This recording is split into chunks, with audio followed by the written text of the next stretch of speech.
And this is going to be shared with the public. Good morning, everybody. So you can choose how you engage.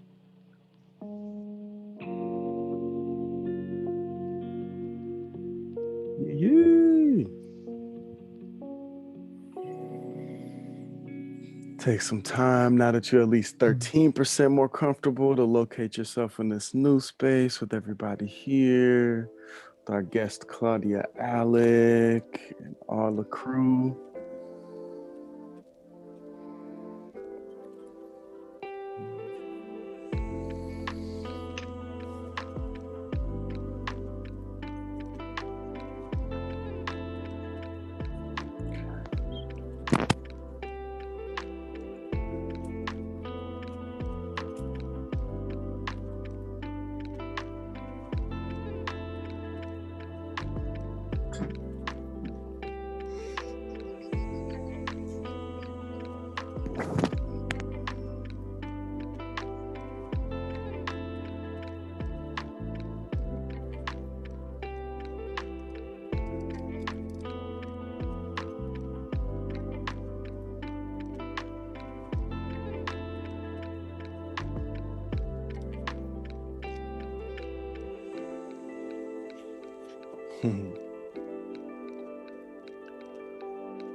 Working with this card as we begin our session, the Celestial Circus Universe.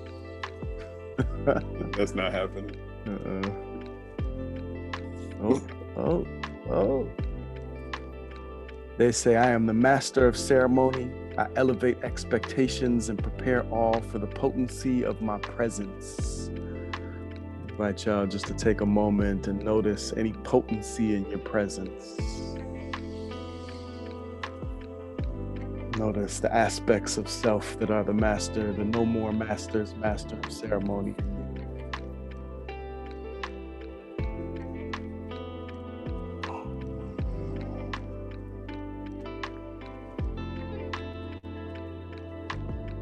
And yeah, we'll do the deck basically printing once we have a certain amount of requests for it. So if y'all are wanting decks, let us know and we'll start building the queue. Yeah. Okay.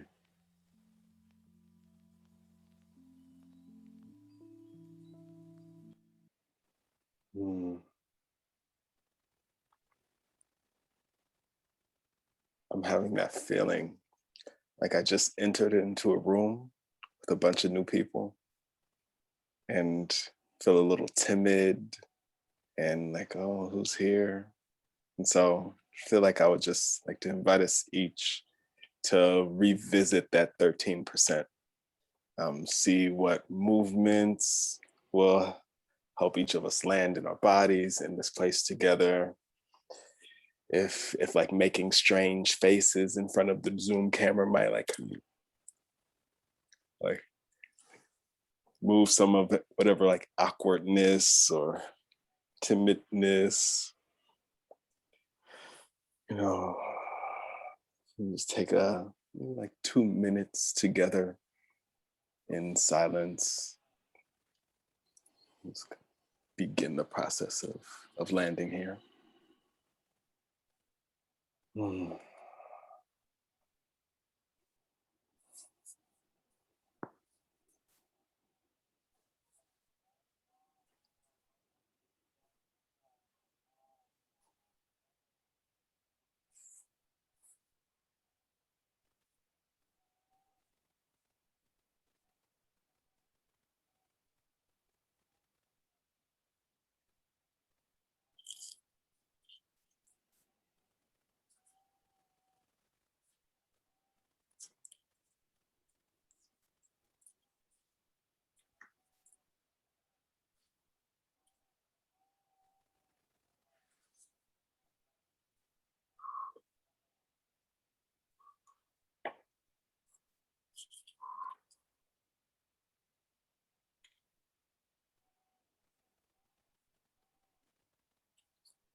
the celestial circus universe. I am the master of ceremony. I elevate expectations and prepare all for the potency of my presence. Dance in the dark. Strengthen boundaries by deepening a sense of interdependence. Celebrate the mysterious and divine series of events that had to occur for you to come to be. Play with the limitlessness of possibility. Listen to those in need and share what you have to give abundantly. Be the master of your sacred ceremony, knowing that all the worlds are a show.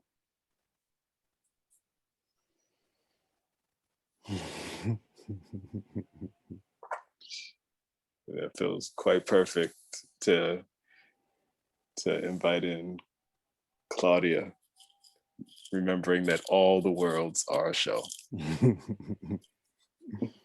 Amazing. This was unplanned. That was I didn't have no sage. I wanted to light some sage, so instead I drew a card from the deck. literally the second point on this piece of paper I have. There are only 5 things written. The second thing written is all the world's a stage. Let's do this. Hi, I'm Claudia Alick. It is such an honor and pleasure to get to spend the next 90 minutes in dream space and ideation space and the space that we build the new way together in. My practice is one that is informed by theater. So that all the world's a stage is a really big piece of my practice. We're all doing performances, and many of those performances are based on scripts that are implicit scripts, invisible scripts, scripts that were created sometimes to create the possibility for survival for some of our people. So some of these scripts that we're doing, they were survival scripts, but they aren't serving us anymore. Some of these scripts that we're doing are just straight up lies that are being fire hosed at us by billionaires who are just highly involved in our dominant cultural production fields. So when we go to this all the world's a stage, it's about looking at dramaturgically, looking at what are the performances that we're doing and really just honestly assessing them and going, this is the performance. These are some of the things that help to create that performance. And then we get to decide, do we like doing that together? Do we want to do something different together? The first step, I believe, is understanding and really acknowledging the truth. And then we get to decide to do something different. It's so hard to decide to do something different when you're lying to yourself about what you're actually doing and when the world is lying to you. So the next 90 minutes we have together, this is an ungaslighting that we're doing together. I often enter spaces as somebody who has done a lot of outside labor to gather a bunch of knowledge to share it with the folks in the room. But I'm actually a little hungry to share the collective knowledge that we all have. Part of the practice of decolonizing is in fact recognizing that we have some real basic understandings and truths and ways of doing that are good. And we know they're good. And we've been told that they were wrong or bad or unprofessional for so long that we forgot those ways. So I'm going to try to, instead of doing a 90-minute PowerPoint presentation where I share tons of vocabulary, I'm going to share just a few ideas and have us explore them together. My deepest desire for this session together is to know you all a little more deeply and to leave this space feeling a little more fueled to do this work in the world. Before we fully begin, are there any access needs that are not being met in the way that we have this session framed? It's mostly going to be us just talking. Not a lot of, there might be at one point I might share my screen and have us read some text together. If at any point in our session there are access needs that you need to name, we'll stop and pause and adjust so that all of our access needs are met. I'm going to invite us all to introduce ourselves now. And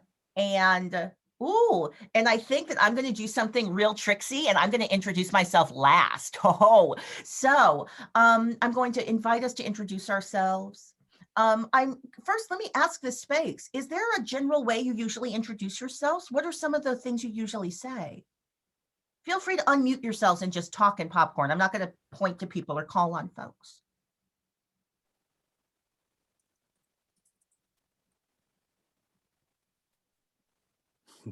How do you usually introduce yourselves? Like names? Pronouns. Mm-hmm. What indigenous land we live on. Those are the main things.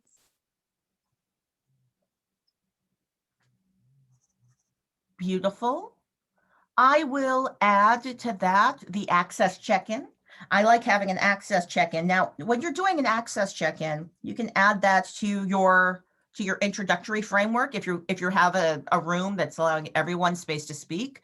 But you can also gather that information in the way that I did, where I said, hey, at the top, if there's any access needs, you can put them in the chat or DM myself or other people who are helping to frame the space. Is there anything that you love having in an introduction? Like, are there introductions that you've had in the past where you're like, I really loved being able to share that?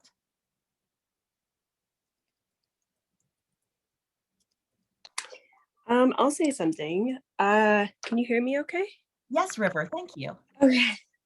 I actually find most introductions to be really awkward or feel really,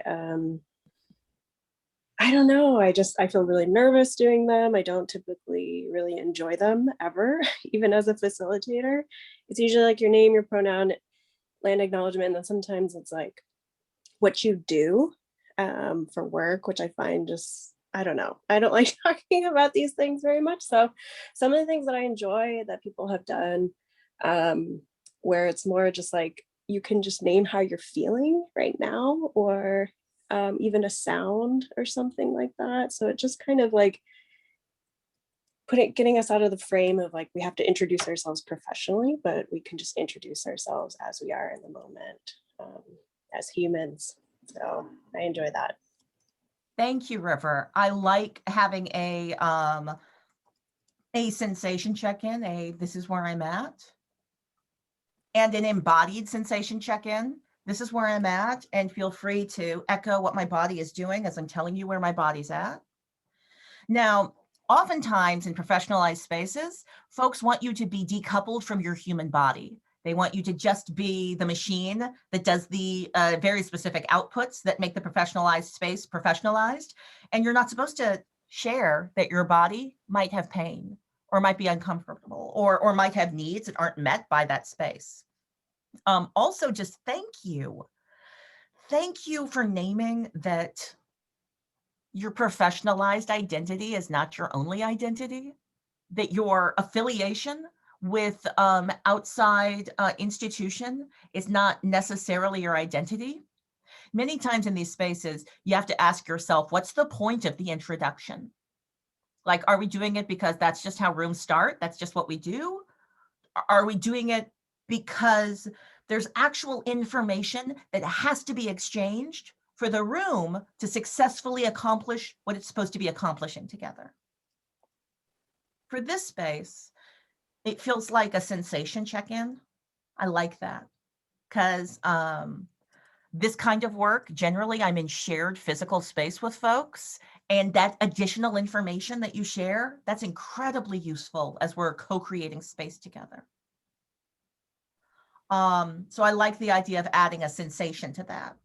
I think I'm deeply comfortable with not inviting institutional affiliation today. I don't think I need to know that.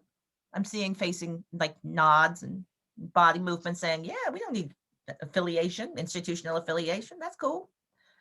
Sometimes people will have as part of that introduction either a silly question, the icebreaker question, that's meant to help people to reveal something about themselves that would be unexpected or different. And then sometimes there's like a real direct question, like, hey, what's your opinion about this one thing that has to do with why we're gathering? I'm wondering what that last question could be. If I was trying to get to know you all better, what would I ask you?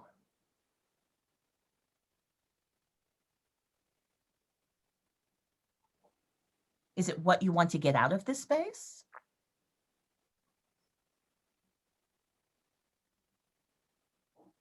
Feel free to popcorn and give suggestions. I don't mean to be lecturing right now.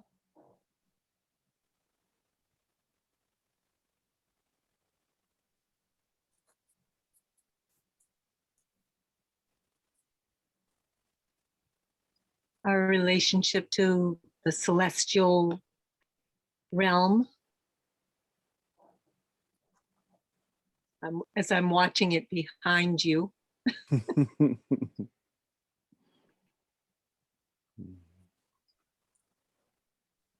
How about just one thing you would like to share about your journey in decolonization? As I'm sitting here, I'm thinking to myself, we don't treat time as a master. I got that from Tara Moses. We don't treat time as a master. We treat time as a relative. So how are we honoring this time we have together? If this space is about decolonizing how we do all of this, I think that's what I would like to learn more about you and connect to you from. So if you have a piece that you can share about that, that sounds good. That feels good. All right, so y'all, I'm going to ask either Amani to maybe help with the typing in the chat because my hands are dumb. We're going to do our names, pronouns, a land acknowledgement. I like to do an access check-in, so we're going to add that access check-in. We're going to do, I also like to do a visual description, but I want to invite us. The visual description is specifically for those of us who are participating with our cameras off, or might be away from the camera, or in an auditory only aspect. That visual description does not need to be editorialized. It can be very simple. It's just, oh, is there any visual information that would be useful to somebody else if they were listening? Not doing the job affiliation and decolonization journey. All right, this feels good. There's also a piece of this that's about sharing power and passing the mic or calling on people. I prefer to not call on people. I feel like that does something to the space when I say, and now it is your chance to speak. It's reinforcing a power dynamic and it creates a vibe in the space. So generally, I prefer to create the circumstances where I'm not calling on people as they're introducing themselves. That said, I really don't enjoy getting surprised by having to do my introduction. Like when somebody's like, oh, you'll just call in the next person. That doesn't give me a chance to kind of prepare to do it. It fills me with anxiety. So I love it when we stack in the chat. So we just put our names in the chat, and then that tells us, oh, right, I'm going to be doing my introduction 3 people from now. I can just really be listening hard and not paying attention or not paying attention to the order, and I won't get surprised. So I would like to invite us to stack in the chat. Just put your name in the chat, and that will be the order in which we introduce ourselves to each other in this space and in this room. And thank you, Amani, for giving us our script to begin with. Indeed.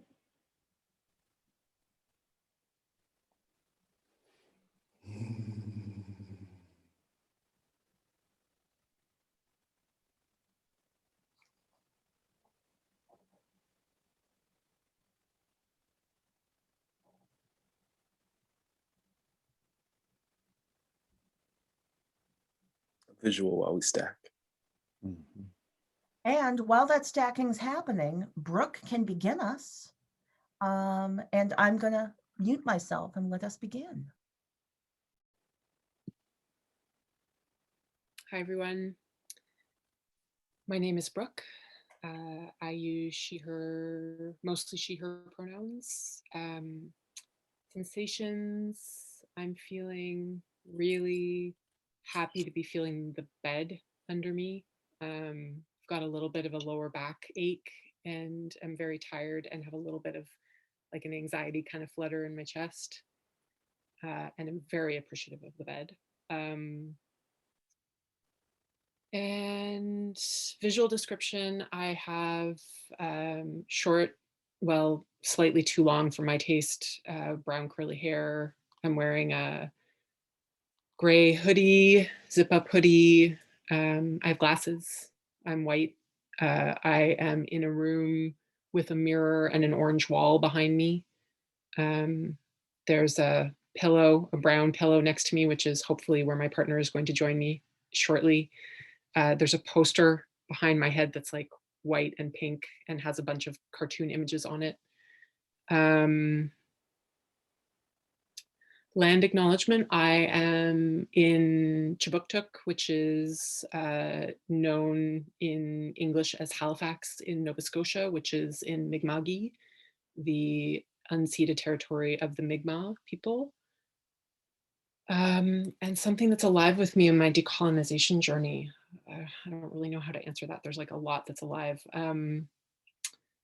I've been exploring, this week, I've been exploring sort of my ancestral tradition of herbalism, which is something that I didn't even really know, I hadn't even really thought about until very recently. So I've been doing some reading into that, and that feels very exciting and alive for me right now. So that's me. Thank you. Nice to meet you.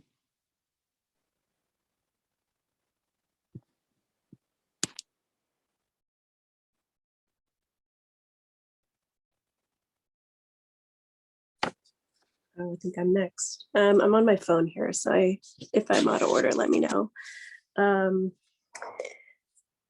Yeah, I'm River. I use the pronouns they, them.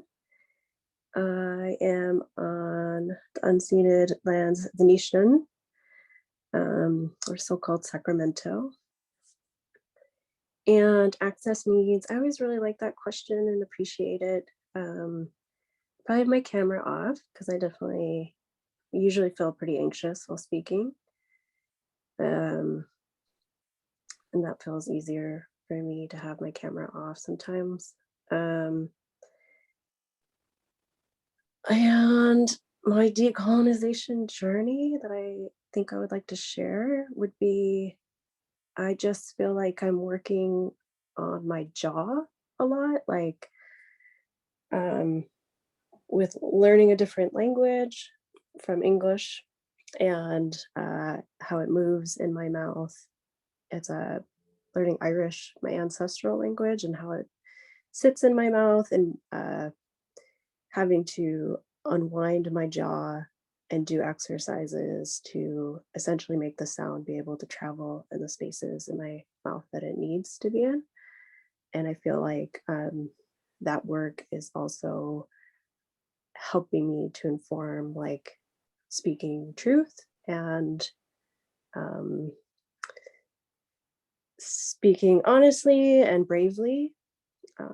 So that's kind of just where I'm sitting in terms of the body and where this process is landing for me at the moment, and finding courage to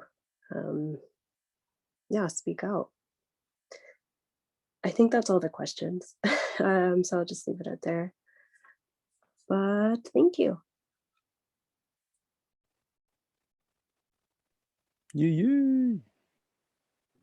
This is Claudia. I only interrupt to affirm that this is a relaxed meeting space, which means that we are collaborating at our level of physical comfort. So camera on, camera off, I'm supporting it.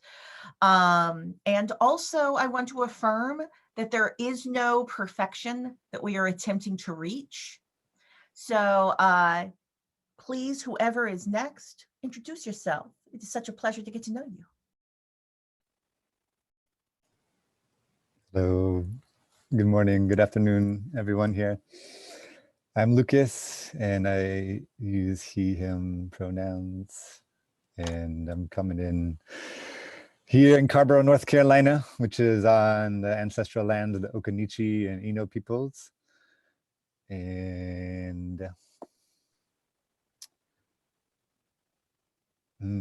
yeah, I'm feeling super shy today, feeling really quiet. Kind of been in a really internal but yet very distracted space with some art creation this morning that's also feeling distracted and leaving me feeling slightly dissatisfied. So I'm coming in with these emotions of investing time and feeling like it's scattering itself.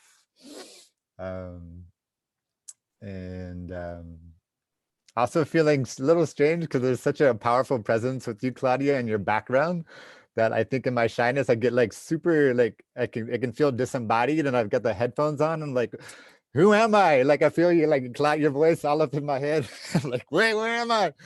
And I feel a floatingness. I think in some of my own just like body sensations right now. So yeah, coming in, grateful to be with y'all and my decolonization journey. It kind of settled into me when you proposed like, what would that one question be? And it took a little moment to kind of settle, but it's like, it feels very simple. Like there's this combination of like in ways to increase the healthy intimacy of all interactions in space, and how, and as a way to like relinquish the grasping on to structures and ways of relating that keep harming and perpetuating patterns. In which those like really just seeing how strong those grooves of the patterns of like colonized behaviors or colonized habits or everything regarding consumption and how we spend time, they're so strong. They're really strong grooves, and you can get out for a moment and then get sucked right back into those grooves. So I feel grateful to be with like a consistent sourcing of how to be reframing my perception with that, and also to be sourcing other ideas to support some of the kind of ongoing things that I'm trying to participate in over here, with regards to land and land reparations and land sharing, and looking at trying to trace ancestries to look at particular moments of violations or dispossession that might have occurred.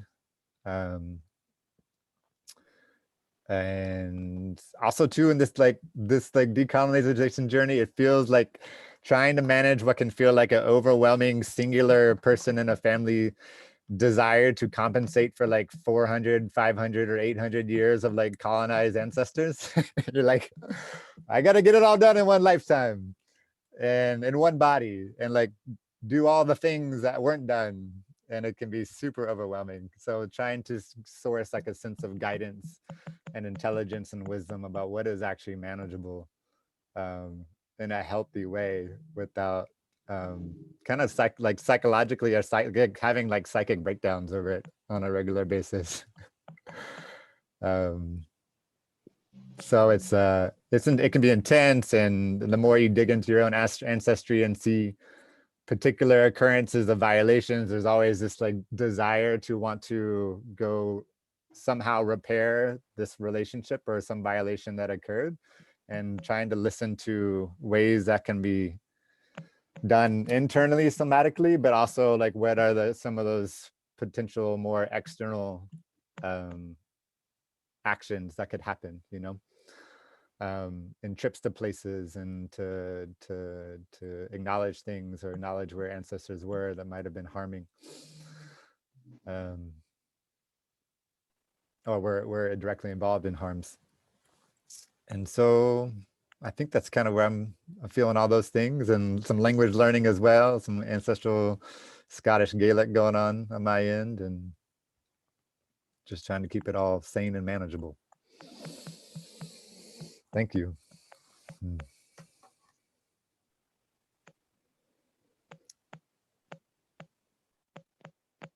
Hi, everyone. My name is Sill Esmonde. I use the pronouns she, her. This is my first time in this space. I received an invitation from Brook this morning and decided to opt out of one of those really gross institutional things I didn't want to go to anyway. And so I'm much happier to be here, but I'm feeling very shy. And yeah, trying not to treat this introduction like a performance of like, gotta impress or be perfect. The land that I'm on, I'm located in Barrie, Ontario, Canada, which is north of Toronto. And this is Anishinaabe territory, which is includes 3 nations, Odawa, Ojibwe, and Potawatomi nations, which are 3 Fires Confederacy. Sensations, yeah, I've had what I would describe as a very chaotic day where I've been feeling just a lot of noise. And I came in, I landed, I arrived feeling very unsettled and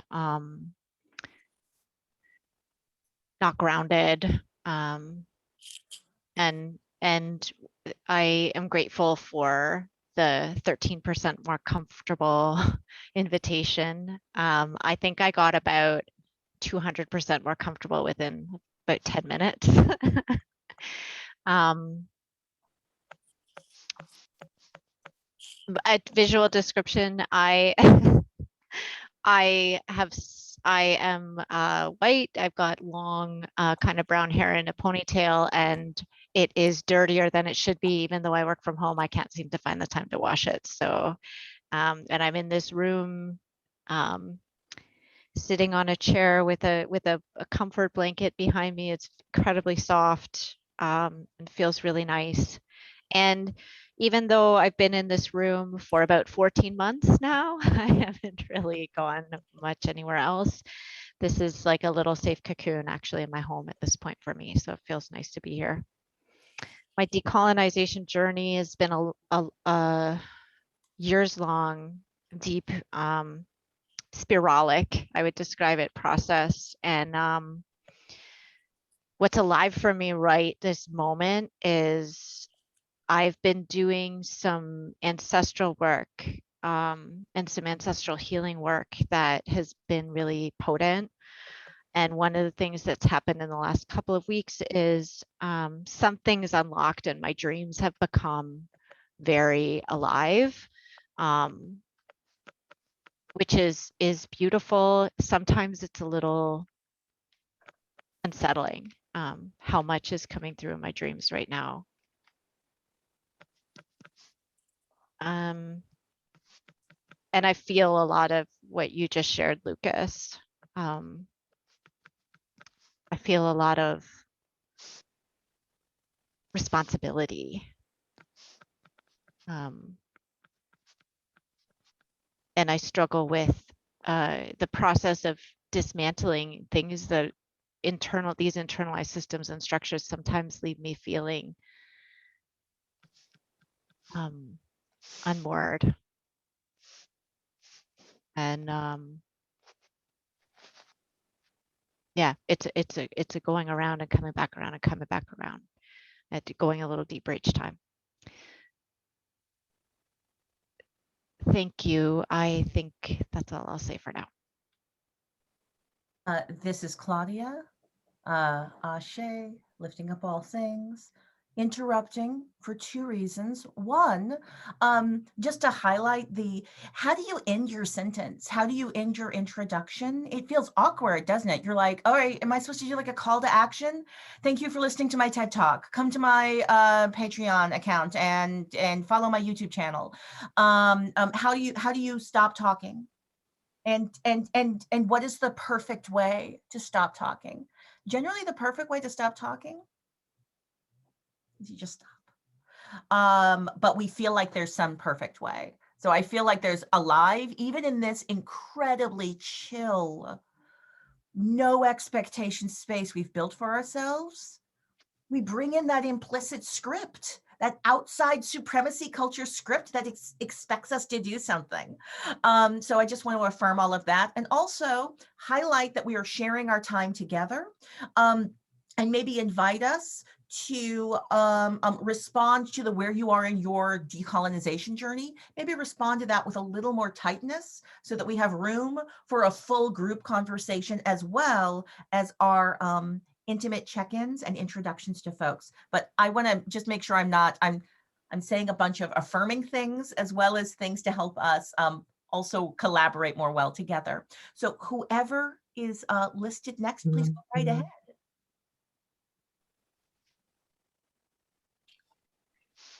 I'm Lisa, use she, her pronouns. I'm on Wechan Ohlone territory in Oakland, California. And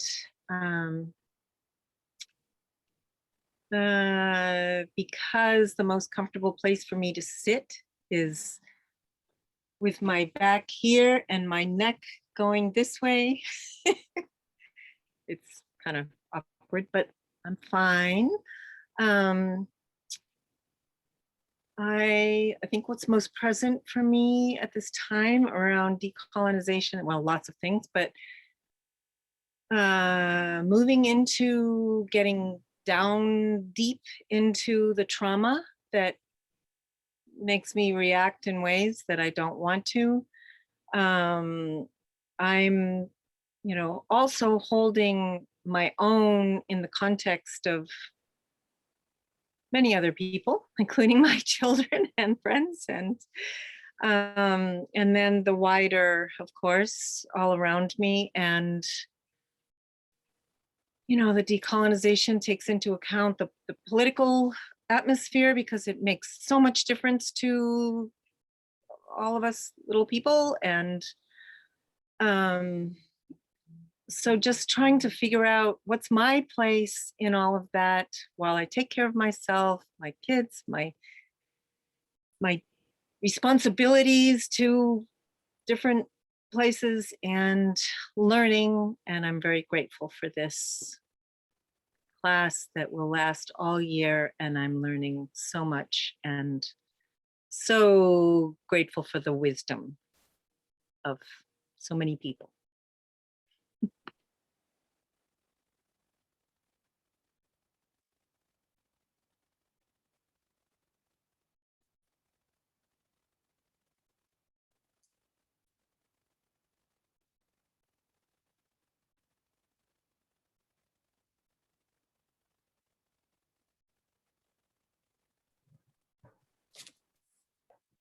I'm breaking from a Brother Dunn, if you want to add your name to the check-in stack, we've got myself and James, and then anybody else who joined us too, if you want to drop your name in the stack. And I see some of y'all who joined dropped your whole check-in there as well, so we can read that off. If you prefer, you can join us and read. Sorry. No worries. Thank you, Uncle Don. And I was curious if that was the dropping of the name in the stack, actually, and so we could follow that order. Yep. Okay, beautiful. So got myself, James, and then Tabi. While I check in, will you refresh the order? Yep. Thank you. Amani, Will, what up, y'all? Thank you. It's so good to hear your check-ins every time. The power to check in is so amazing. And thank you, Claudia, for leading us in the technology of the check-in. It's really beautiful to unpack it some more. They, he, we feel like the most grounded, consistent pronouns that I visit with, but that's definitely a kind of flexible space of exploration as well.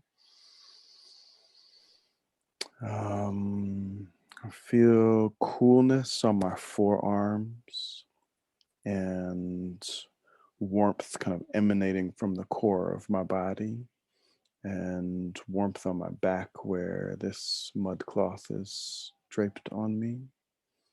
I'm wearing a kind of reddish earthen brown mud cloth with light kind of beigeish patternings from West Africa on it. And I am a light brown, kind of in between the patterns and the color of the cloth, skinned man with a lot of hair on my face. On my lips and chin and jaw, the hair is black, and on the top of my head, the hair is a lighter brown, and it's long 3-foot locks, Loch Ness kindred. And I'm on the land of the Lisjan Chochenyo Ohlone people here in Huchin, and the leftovers in El Sobrani, just outside of Oakland.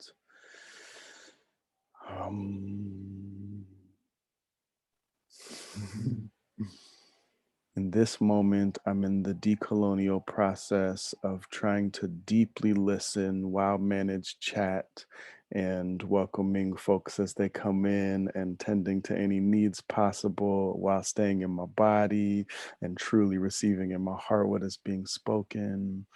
And I think some of y'all have, some of y'all mentioned different kinds of juggling. And so like letting that be an access point of where there is the negotiation of juggling the different parts of self, the different parts of life, and interrelationality, and trying to stay deeply present to my experience and to the kind of intention points and gravity places of my decolonial praxis.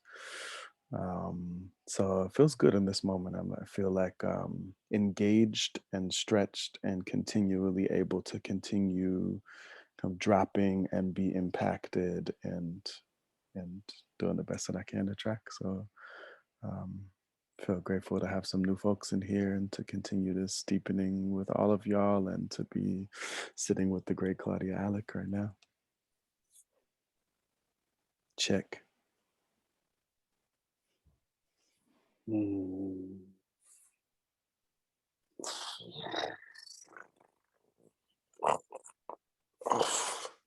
I just felt a desire to show you all my toes, and I will not. My name is James Amutabi, they, he. Right now I'm noticing I'm behind, and the weight of my body being held by what's underneath me. And the heat of the sun on the right side of my body.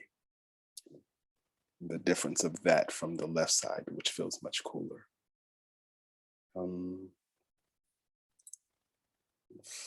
Chocolate brown skin.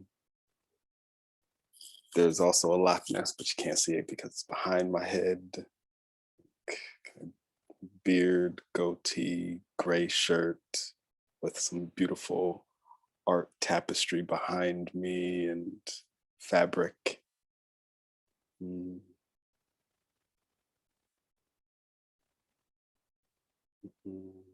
I am in El Sobrante, and think of it as the gentrified leftovers, the leftovers of gentrification in the Bay Area, where rent is more reasonable in Ohlone territory. I think the only access need I have right now is probably some water, which I will get after my check-in.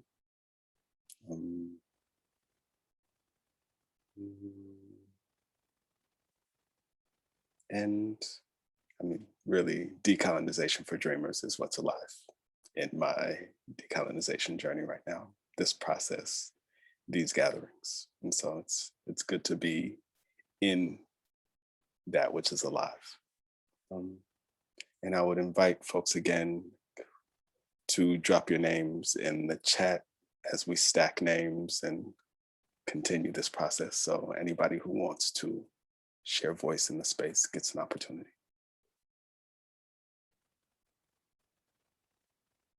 And one of the things we do, which is more performance, is a description, like an imagination description. So like pigeon walking down street toward the place where the bread was dropped, where all their partners are like dancing around happy because they're about to have a big snack and meal. Check.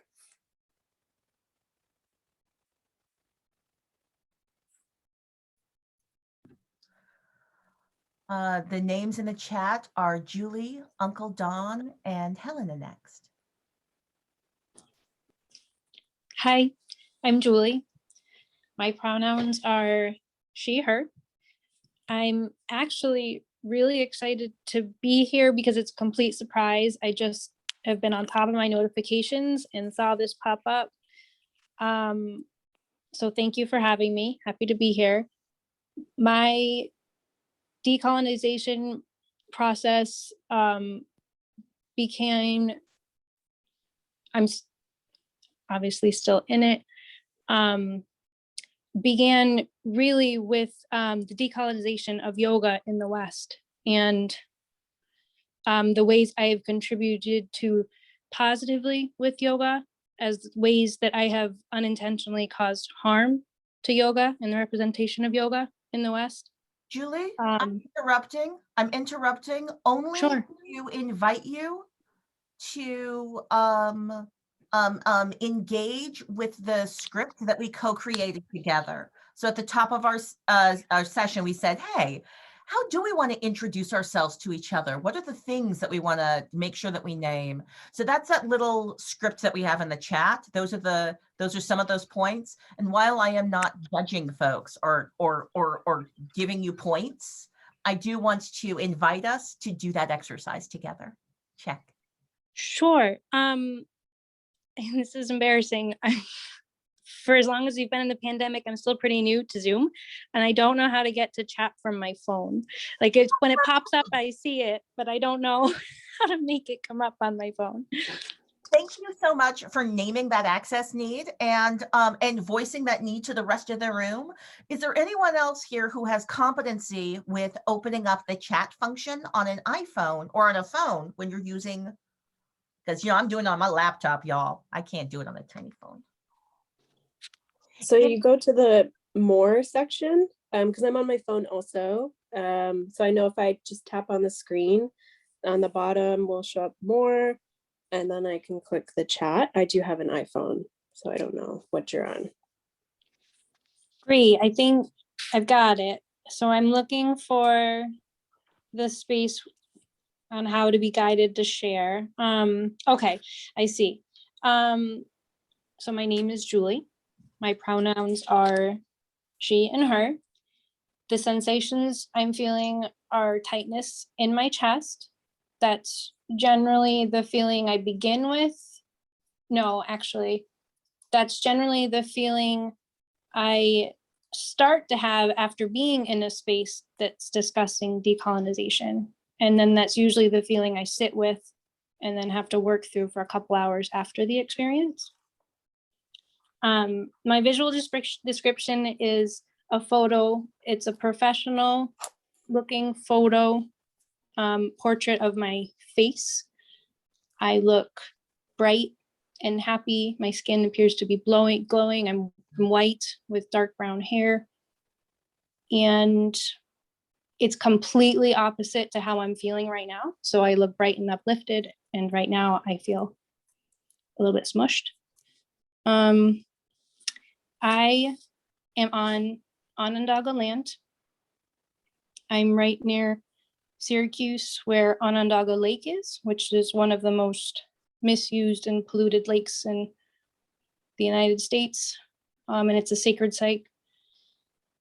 So that's something that I have brought attention to in my life as well. And that's something I send a lot of love to when I think about that. Access. What is access referring to? Thank you so much for asking. So the access check-in, for the purposes of this room, is a moment to let the space know if there's anything that we need to know that will help the space be more accessible to you. So for example, that could be someone saying, I have children in the space that might be loud. And so potentially I'm gonna have to go off camera and mute myself.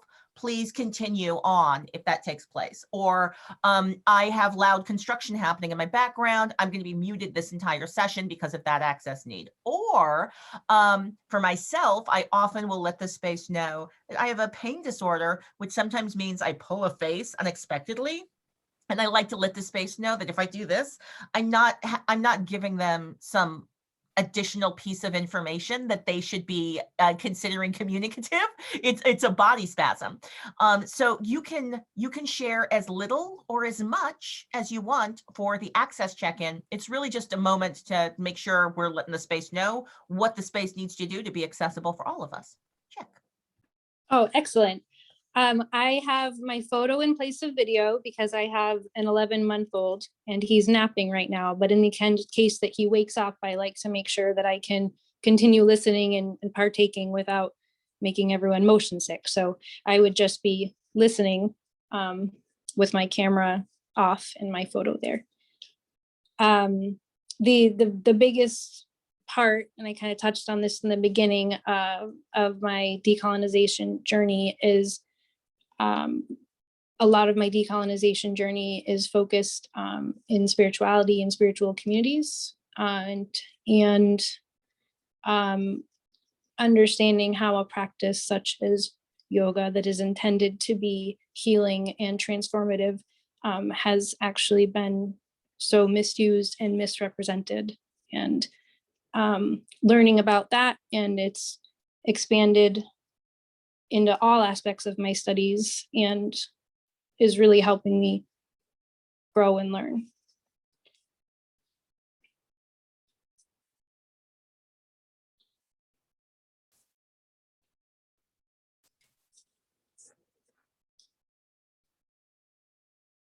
And a big part of my learning about this is holding space for myself and others. And as you said, sometimes the best thing to do is to just stop talking.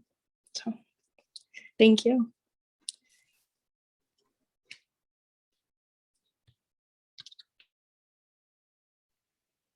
Me?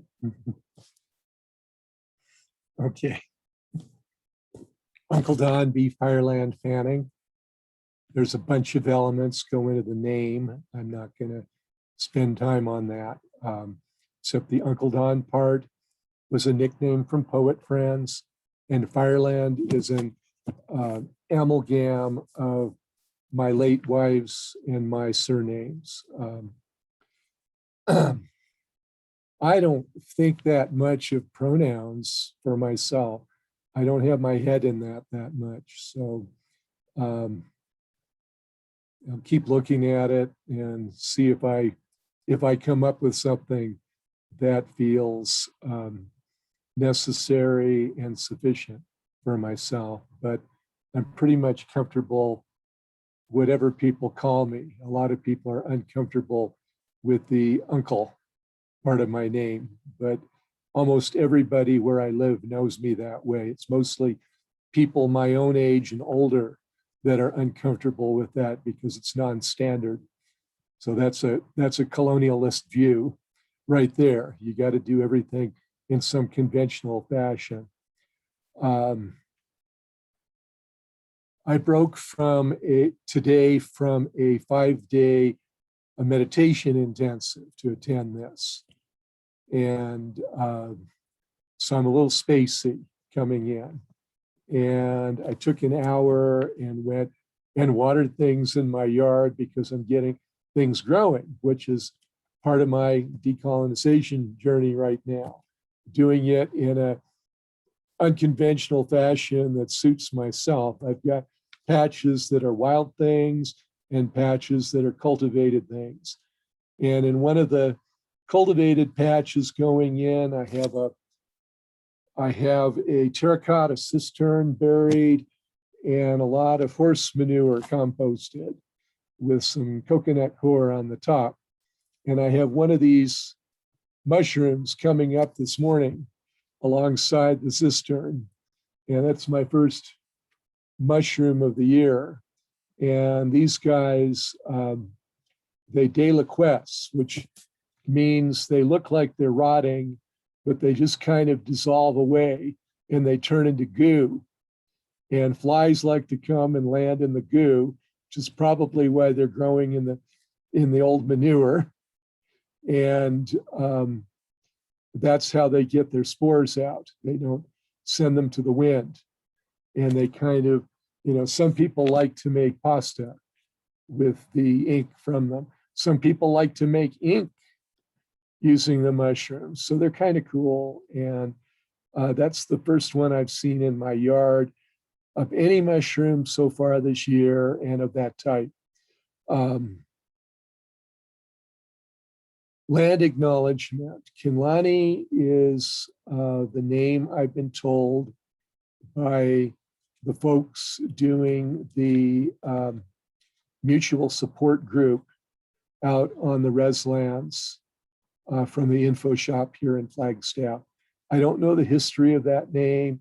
I don't know if it's accurate or if it, other than a intentional indigenous name for the land now or what, but the land is, the colonizers call the land Flagstaff, Arizona. The big mountain, the Dene people call Dugoshli. There's a different name with each tribe, and there's like 7 or 15 tribes the mountain is sacred to. So Dugoshli is the one that I'm familiar with, that the Navajo or Dene people prefer for the mountain. And the Hopi find the mountain the home for the casinos during a certain off season when they go into a private place before they come out and reign on the land and get active in the affairs of the people up on Hopi land. Excess, it's possible that my cats will get nosy. I think it's a little too early in the day for that to happen. But if it comes up or if I have to take a pit stop or something, what I'll do is I'll just stop the video. And that way you'll know that I've stepped away for a moment. So decolonization journey, I've been involved in so many activist things. I'm still stay at home with concerns over COVID, even though I'm vaccinated. So a lot of my focus is on the land right now. And I've been studying fungi for a project that I hope to do in the woods coming up. So I'm immersed. I've got all sorts of mycology books and mycorrhizal books and ordered some more on truffles and things like that. Cool things in epiphytes, which live within the inside plants. And they're just finding out that some plants don't thrive unless they've got the right epiphyte fungi living inside them.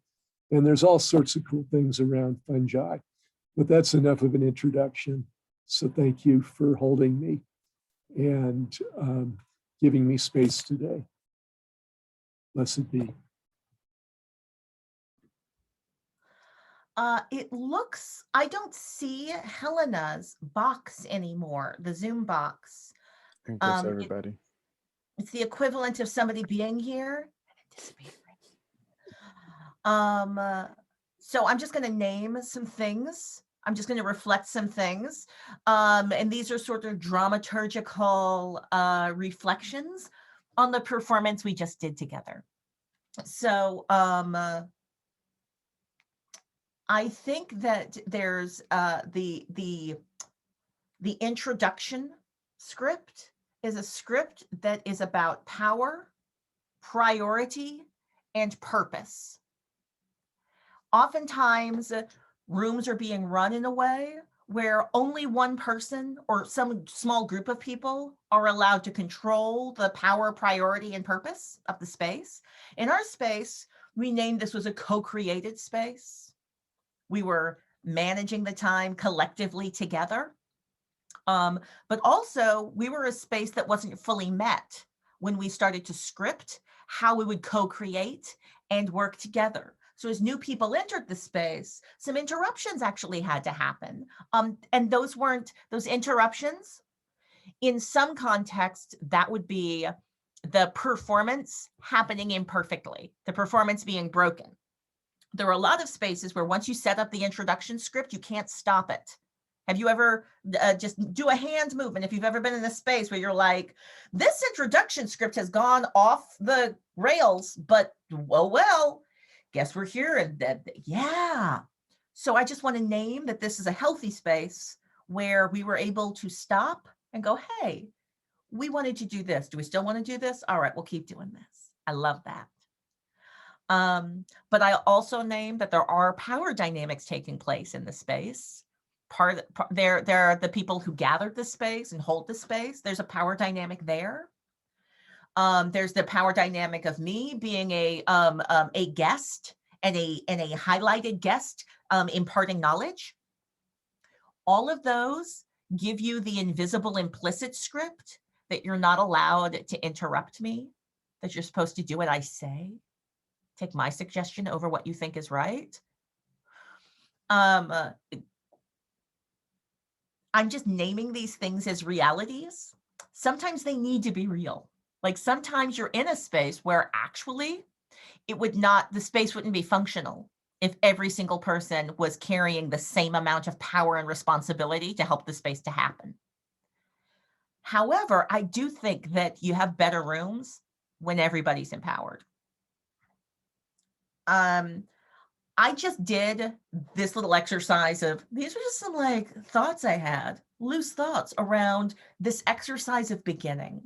I would like to invite others to join in that reflective space, and feel free to reflect on any piece of our introductory scripts together, anything you might have learned or gained from this exercise in terms of building decolonized ways of beginnings in other spaces.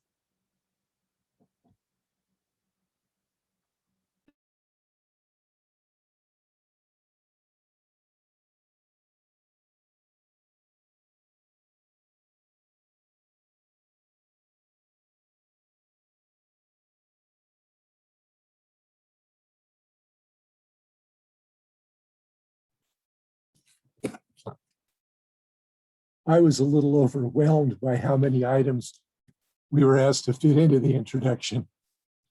And I had to think about the fact that I haven't really dealt with the issue of pronoun, for example, for myself. And is it all right if I call you Uncle Don? I'll know that you're talking to me more. Excellent. But if you're uncomfortable with Uncle Don, works too. But Uncle Don is what I would prefer.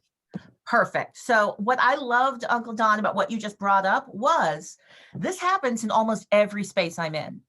The act of informing the space how not to misgender you, the act of having spaces that like create space for us to go, oh, we used to misgender each other all the time and that was the norm, and now we're not going to do that. It's brand new. It's a brand new exercise, and a lot of folks get real uncomfortable with it. I've been in spaces where the resistance to adding the gender pronouns, it turned out it was a resistance to them being wrong. They felt like they wanted to explain to me how actually grammatically they actually isn't right. Like you can't use they. So because it's grammatically wrong in dominant culture, it's not something that we should even be doing inside of our board meeting space. And then we had to slow down and break down, why are you coupling yourself to that belief? It's a false belief. We use they to talk about plurals all the time, individuals all the time. But there's also, I've noticed sometimes when we're doing the pronoun introduction, someone will make it a joke because they're uncomfortable. So they'll want to make it, they'll want to dismiss it or something.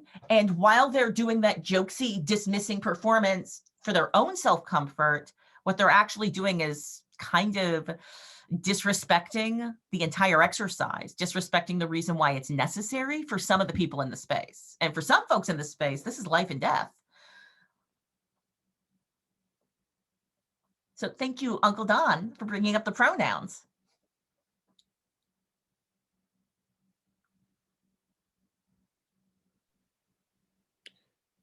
I noticed, just to add on to the pronoun conversation, the ways that as I was beginning that conversation, or sometimes in the conversation, when I feel more he, or when I notice folks are leaning in more of what we consider the traditional gender pronouns, there can be a sense of like, I don't have one, or I don't have a one that is different.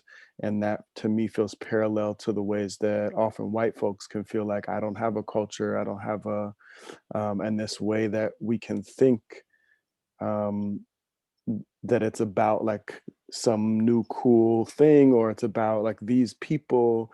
And part of what I heard in the way that you were expressing where you were at with it, Uncle Don, was like, oh, right, this is like white supremacy is about, like racism is about white supremacy. It's not about the people of color having a problem. It's about this system that's prioritizing this and harming this. Same thing with gender pronouns. It's like, it's about making them visible so that we all are becoming aware of the practice of not assuming that everybody has the thing that we might not even think we have to name, or that we might even think we don't have, because it's been so normalized in the power paradigms of mainstream culture. So thank you for like something about that little moment just like helped sync that for me. I'm Uncle Don, you said one thing and it sparks three different observations. So y'all say things. I'm also recognizing that whenever we do this decolonized beginning, it requires writing down the different steps, because the implicit memorized script that we've all rehearsed our entire lives is we're going to have an ableist space that only designs itself and caters to those who have abled bodies. And we are not going to create space for you to name your needs. And we're not going to design ourselves to be accessible to people who are blind. We're not even going to think about those people. So I need this script. I can't do it without the list. I need the list. It is my hope that by doing this exercise, I can train myself out of some dominant culture ways of setting the space. Because the first thing I do is I want to try and set the space in a way where I'm not demanding and create demanding performances that are about supremacy culture performances. Like, for instance, I forget who in this space was like, let's not do affiliations, and named the discomfort that they felt when they had to name their affiliations. I recall a lot of spaces, professionalized spaces, where I would introduce myself and there wasn't a script. You were just expected to know all the things you were supposed to say. Hopefully you got to go third or fourth after somebody else in the circle, and you would listen to what they said, what they bragged about. And you'd be like, oh, okay.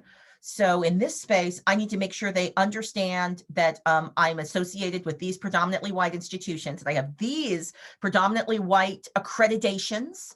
And I need to like say something about family life for this room. Okay.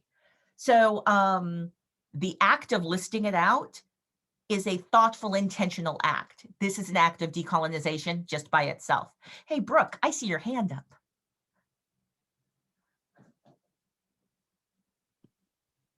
I was just thinking about how much I appreciated the co-creation of the check-in and sort of talking through that together about what was important to us. And also at the same time noticed a huge amount of discomfort with it. Like there's like a disappearing that I think often happens in being told what to do. And it's like, there's like ways that being told what to do is really uncomfortable, but there's ways that being told what to do is also just very familiar and easy, and like all you have to do is just kind of follow what you're told. And so I felt like this real appreciation of us co-creating that, but I also felt like this deep discomfort with having to like actually respond to the question of what question do I want to answer. Like it actually was really uncomfortable. So Yeah, that's all I have to say. Thanks. I'm often thinking about what's the labor distribution for our spaces. And this is all about sharing the power and the labor. There are some spaces where I have enough energy to enter the space and be, and that's enough. Sometimes the act of designing in I'm a sharing power thing is also designing in shared labor, and maybe that's not the kindest gift to all of the people in your space. Now, luckily, I tend to design modularly, so I design things where if only 3 people say yes to the invitation, the entire room can still do the thing that it's doing. So I like to make sure there's space for folks to be like, I'd like to opt out of that labor, actually, and also create space for folks to I think there's also something pretty intentional that I'm doing, though, in all of these spaces, which is I am attempting to activate everyone into understanding how they are powerful and how they're using their power in the space, even if they're choosing to use their power to divest and let others think and just let things happen. Yes, please, Lisa. My internet has gone in and out. That's why I cut off my video. So I might have misunderstood something. What would be really helpful for me is, if we are not going to be timed for how much time each person gets to speak, which I think often people don't want to do that because that's just, that's a lot of colonization. But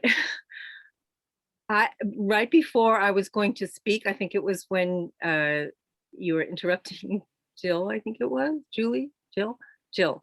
You were talking about how what I thought you were saying was let's talk a little bit less so that we have more time for more conversation outside of the check-ins. And so I rushed mine, didn't talk about what I look like or anything. So it would have been helpful for me, who doesn't want to take up too much time, that, that's the whole thing in itself, that, to know, are we trying to do check-in and then you're going to present something else? Is it all about the check-ins and then interspersed with your teachings? So. 100%, Lisa. I appreciate that.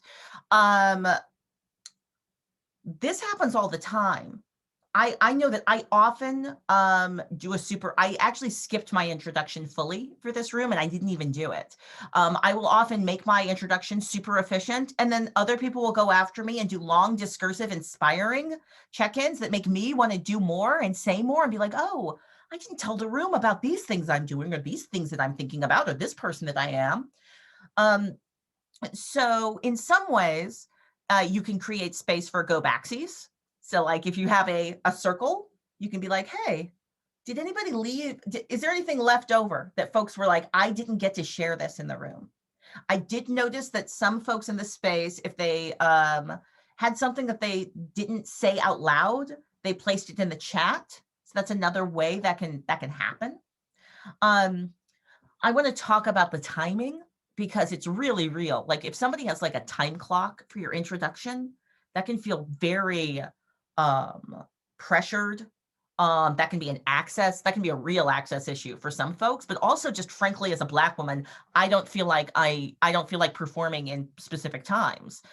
That said, if we're co-creating the space together, sharing our time, how do we actually manage that time well together? My interruption was partially because I was recognizing we had 2 new people enter the space. So I was like, oh, this is an opportunity for me to interrupt, softly comment on something else, and then also just reframe or restate, this is what we're doing together.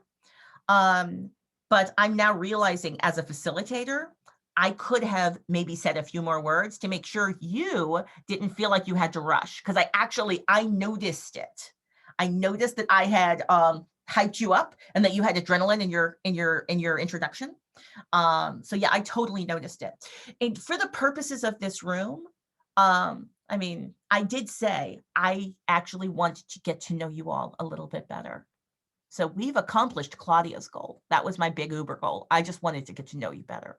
But the other goal was to reflect dramaturgically upon the script that is how we begin and these beginnings.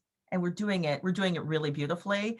And your comment, Lisa, I think it surfaces a few things for timekeeping. I'm wondering for the rest of the room, what are some of the ways you help to manage time when you're inviting people to introduce themselves?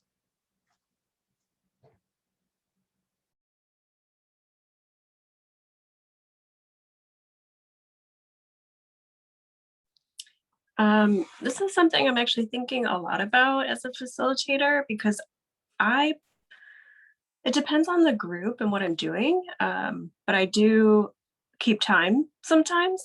I think it depends on or one of the things I find really difficult is there's these power dynamics that are already happening outside of this group and that get brought in, and that some people take up a lot of space while talking and others don't. And so I sometimes think that the time container doesn't have to be strict. I really like that quote that you said, that it's not a master, but it's a relative.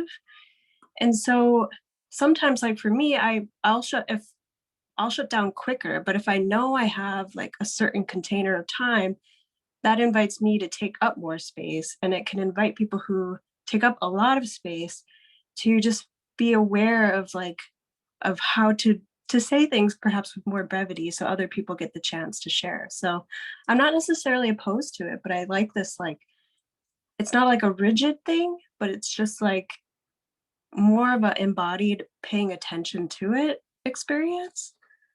So that's my thoughts on that.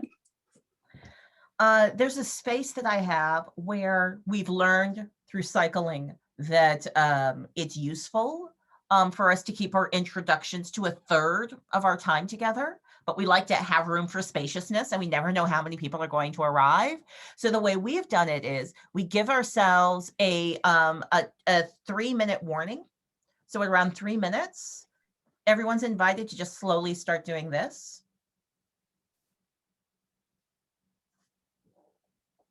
And that way the person who's speaking doesn't feel like they need to be timing themselves, and they're not looking at a clock that's slowly counting down to 0.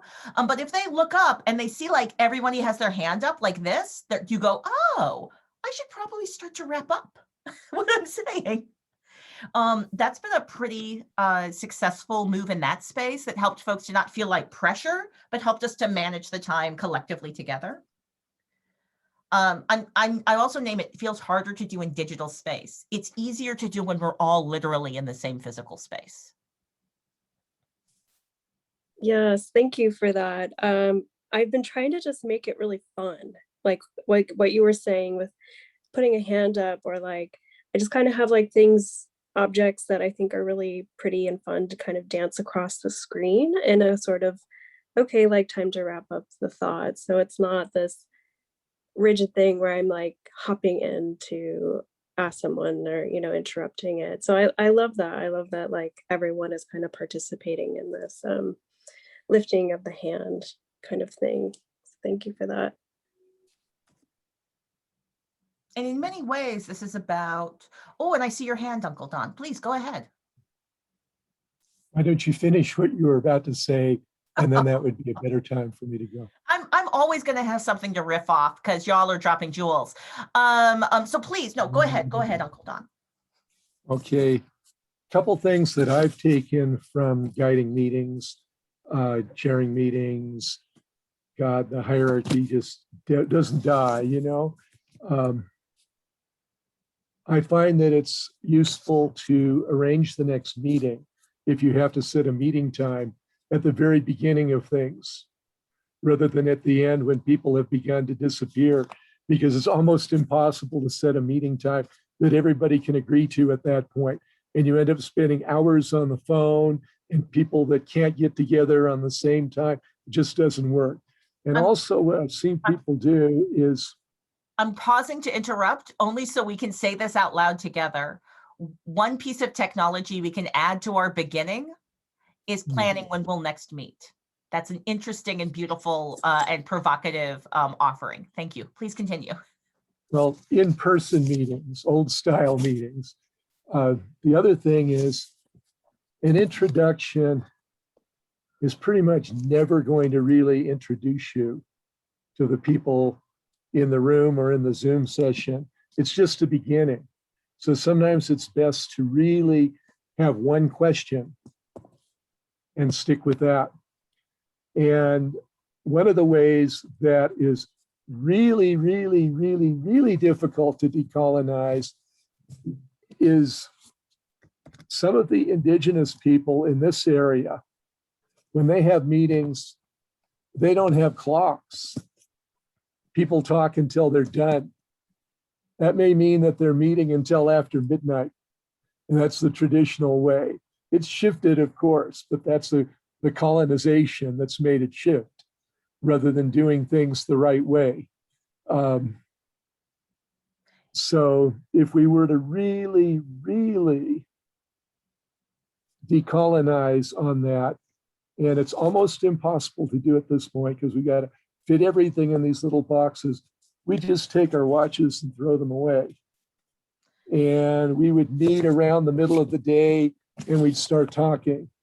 And introductions, we'd know everybody because we'd be living in the same village or the same region. We'd have come together, 100 times in meetings. So no matter how far you take things, there's still farther to take them. I'll stop there, even though there's a whole lot of things I could riff on and I would like to riff on. I understand where you're coming from, Claudia. Indeed. Well, and in many ways, I like to think of these sessions as we don't get all the work done when we're together. This is a chance to germinate things that will grow throughout the rest of our lives outside. So I'm just deeply grateful to have had 90 minutes to do this kind of deep thinking about how do we design, how we begin. So I'm just going to highlight some things and maybe say some closing remarks because I'm going to honor how we're using time together. And I feel like we should probably come to a close in the next couple of minutes. So honoring the Zoom waiting room that had a textual invitation to invest in yourself and make yourself comfortable, make yourself better. That was beautiful. And most spaces don't have signage that say, hey, be at peace, be well, take care of yourself. In my introduction, this is what I would have said. My name is Claudia Alick. My gender pronouns are they, their, she, hers. You can use those interchangeably, but I prefer they. I'm right now, I'm feeling a little tightness in my chest just from allergies, but my body's feeling really loose and good. My feet are bare and they are on the ground. And when you wanted to share your toes, I would have joined you in sharing toes. Toes in the frame, I love it. My visual description is I'm an African-American woman with long braided hair, a purple cap, and I'm sitting in front of a projected celestial rainbow background with a Black Lives Matter sign floating in the background. I am also wearing arthritis gloves and biking gloves over those to protect my hands. My land acknowledgement. I'm speaking to you from the land of the Ohlone people. The people are still alive and a country that has active concentration camps. I look forward to not including that in my daily introductions. And my access check-in. Luckily, I shared it with y'all at the beginning when I was just saying, oh, could be an access check-in, which is I have a pain disorder where sometimes I'll pull a face because one of my muscles is pulling me, but it's never a commentary about what's happening in this space. And other than that, all of my access needs are met. And in my decolonization journey, I am attempting to find as many spaces as possible to imagine the new ways that we can build and to also get real clear on what's happening with us right now. And I feel like I'm leaving this space with deeper clarity and some more new ideas about how to begin even better the next time I have a room. We're at our time, so I'm passing the metaphorical microphone back to the folks who helped create this space. Please, anything to close us out.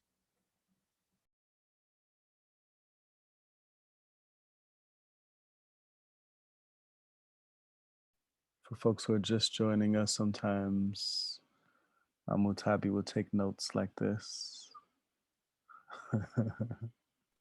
Will you give a visual description as part of the pose?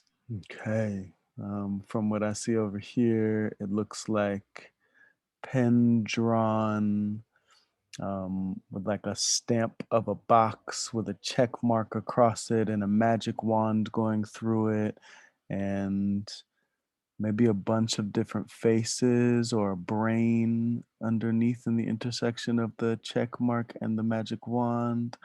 And there's the laughing and crying masks from classic drama symbolism, and a clock.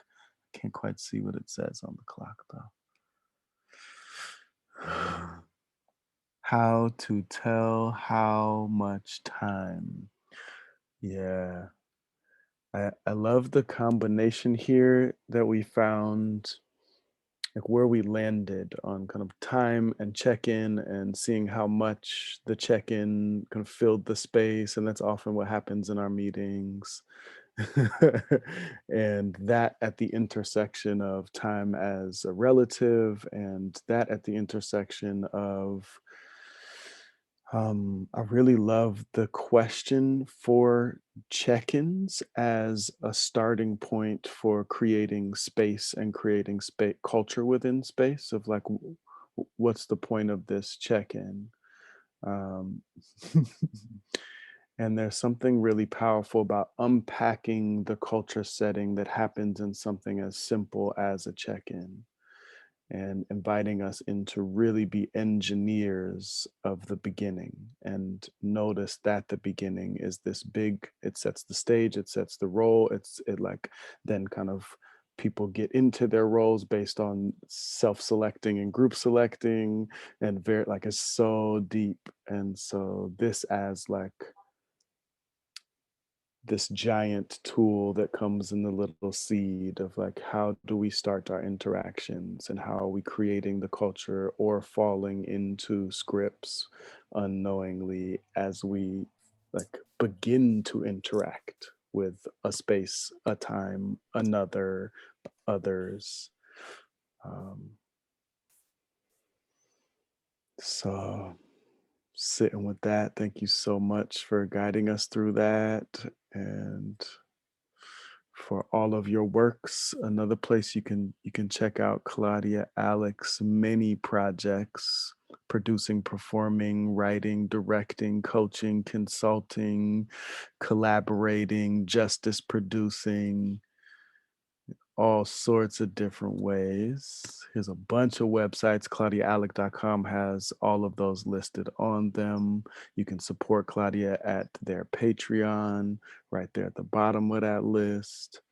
Please drop some love towards Claudia Alick. Check out more of what they're up to. The Linktree, Calling Up Justice. Okay, for sure. Thank you. Yeah, invite you to keep looking at those beginning moments. Yeah, read that again, Tommy. I'm gonna read this again as we close. Invite us all to like notice our bodies and the way we came in. Find that 13% as we head out. And I'll read this. The Celestial Circus Universe. I am the master of ceremony.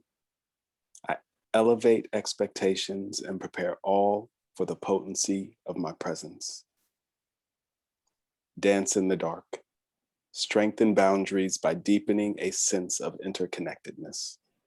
Celebrate the mysterious and divine series of events that had to occur for you to come to be.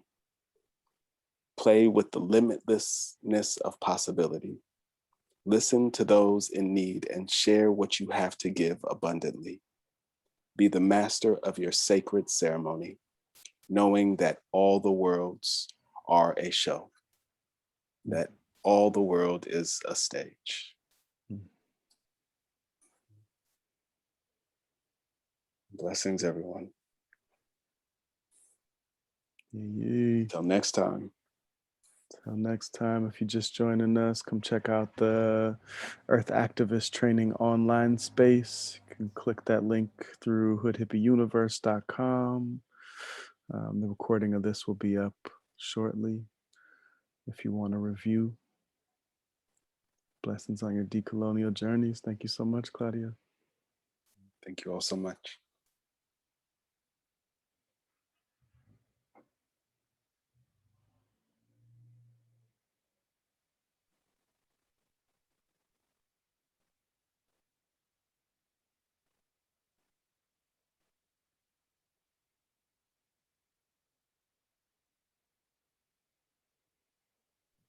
Before I disappear, I put two more comments on timekeeping in the chat. Those. I'm gonna put those in the.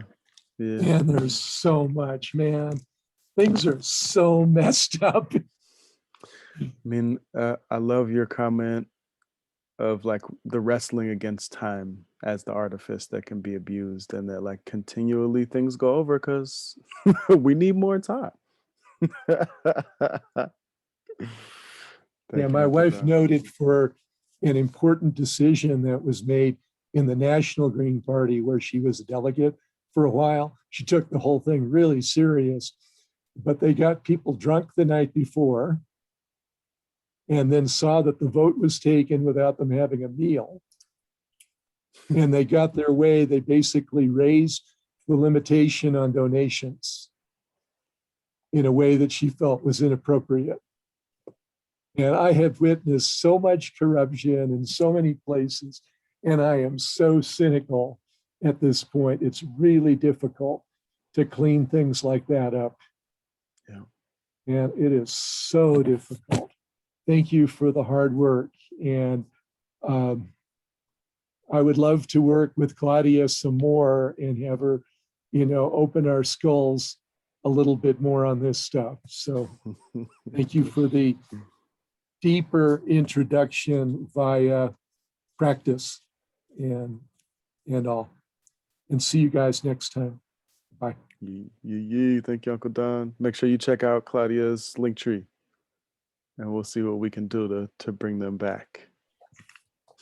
All right, brother. Yay. Yay. Oh, you made it. Do you want to continue recording or do you want to stop recording? No, we can stop recording.